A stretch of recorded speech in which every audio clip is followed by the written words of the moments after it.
Peringatan Hari Menanam Pohon Indonesia dan Bulan Menanam Nasional di Kota Palembang, pemerintah Kota Palembang melaksanakannya di kawasan Ecopark Citra Grand City.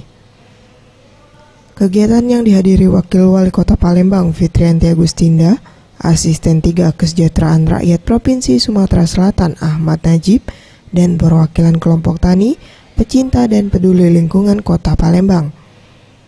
Merupakan gerakan nyata yang bertujuan untuk menambah tutupan lahan dalam mencegah banjir, longsor, dan juga sebagai upaya konservasi keanekaragaman hayati, serta untuk menjamin ketersediaan air bagi masyarakat. Menurut Wakil Wali Kota Palembang Fitrianti Agustinda, berdasarkan perhitungan, Kota Palembang harus memiliki ruang terbuka hijau atau yang dikenal dengan RTH seluas 12.000 hektar. Namun sekarang RTH di Palembang seluas 8.600 hektar.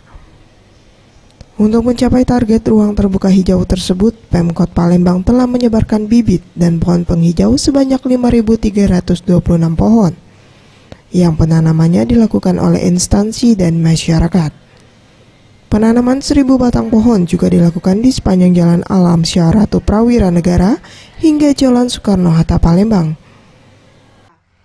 Hingga kini Kota Palembang hanya memiliki RTH seluas 12.000 hektar dan hingga saat ini RTH di Kota Palembang hanya seluas lebih kurang 8.600 hektar.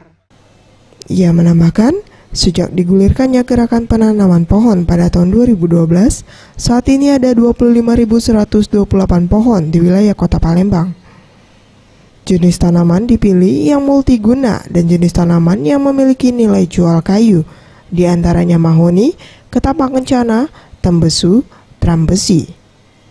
Megawati Handayani, Anugrah Sandi Pratama, Sriwijaya TV.